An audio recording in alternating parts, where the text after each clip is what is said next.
Section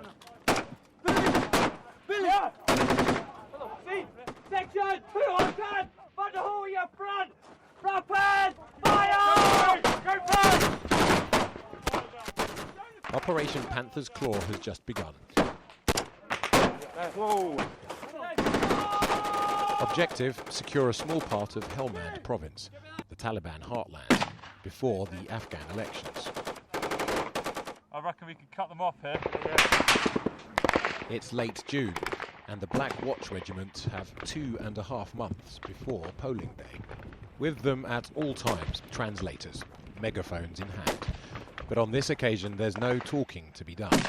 They are under heavy fire, chasing insurgents in Babaji district. Photojournalist Sean Smith records the fighting, the fighters, and the few civilians caught in the middle. This is his frontline account of Panther's Claw.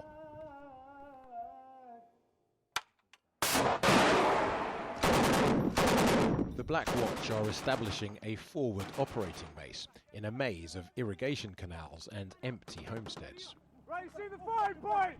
You see the firing point! The Ministry of Defence will, in time, claim Panther's Claw a success, unofficially estimating 230 enemy deaths. Yes! Here we go, Whitey, let's go! Yet after weeks embedded with the Black Watch, Sean Smith will see no conclusive evidence of Taliban dead. They are an elusive foe. Minutes ago, the Black Watch were under attack from inside this family compound. But things can change quickly. After fighting their way in, all is quiet. The Taliban have left, and in a hurry. Tea through there, the side of the kettle's all still hot, and there's a mortar around obviously then, so obviously they sat, had a bit of brew, had something to eat, and then obviously moved on when we pushed down to this location. Few civilians remain, for this is a war zone. Some, though, have seen it all before. This old man has farmed here all his life and refuses to leave. All the governments who've been in power here till this moment, they couldn't bring peace. Now the Americans want to bring peace. It's even worse now. Late afternoon, and the Black Watch come under fire again. They throw smoke grenades for cover, running through the shadows back to the base they share with the Afghan National Army. It is from here they train and mentor the men that one day will take over this country's security. But morning brings an unwelcome surprise. The Afghan night guard had fallen asleep on duty. All these guys here rely on him to stay awake. So if Taliban had walked through that front gate last night, every one of these would have been dead. And it was him, because all he wants to do is go to sleep. He has let not only himself down, his squad down, but he's also let me down. He cuts an awkward smile. It's an embarrassing security lapse. The senior officers, British and Afghan, are not impressed. If Taliban had sneaked up here, he'd been asleep, we'd all been permanently asleep. Because they would have taken us all out, which is wrong. That's why we keep awake, and it's about being professional.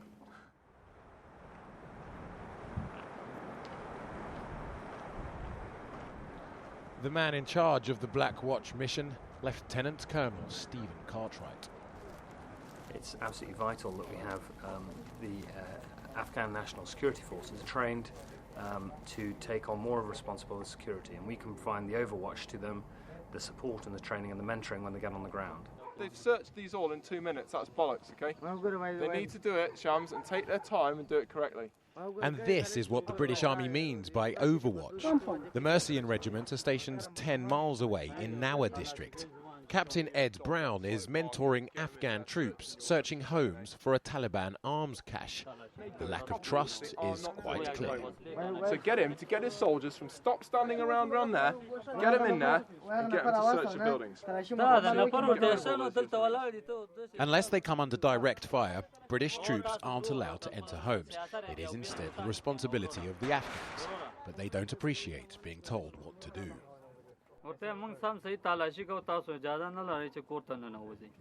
Yeah, the NA they're going to search properly, but you guys are not permitted to get in. Yes, we know that, but if the NA don't search properly, tell them we're going in.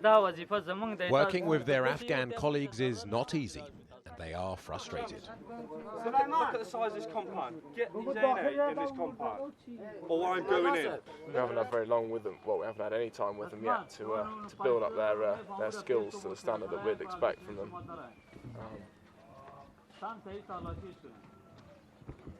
They are inherently idle. There are more compounds to search, and it is unbearably hot. At any moment, they might need to run for cover. The tensions with the Afghan army begin to undermine discipline. A British private complains that they're not taking it seriously. Oh, shut up, calm down, just talk to him normally. The frustration is boiling over into open conflict. Shut it!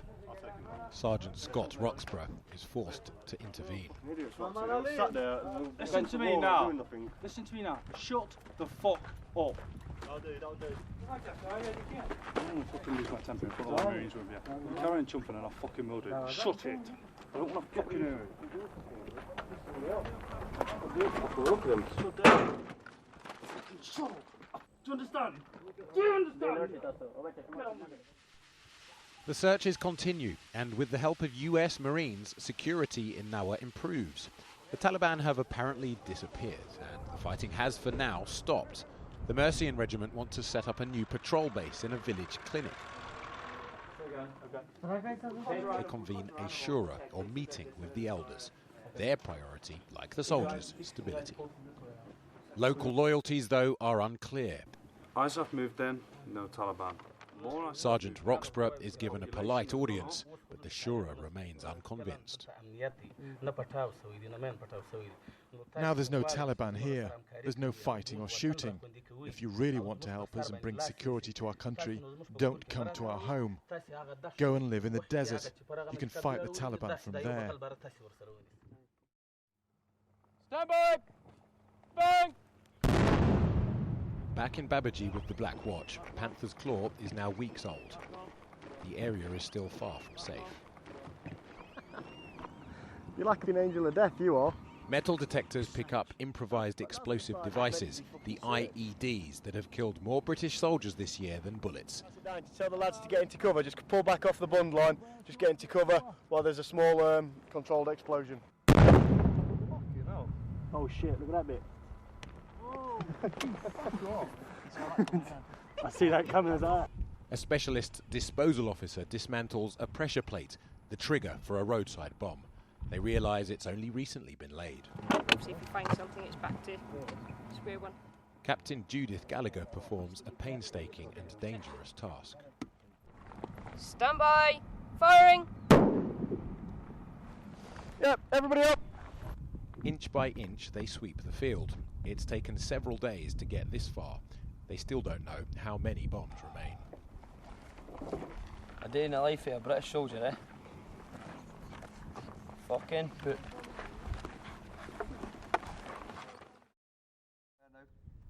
The Black Watch fight their way to another compound, and again their foe has already fled.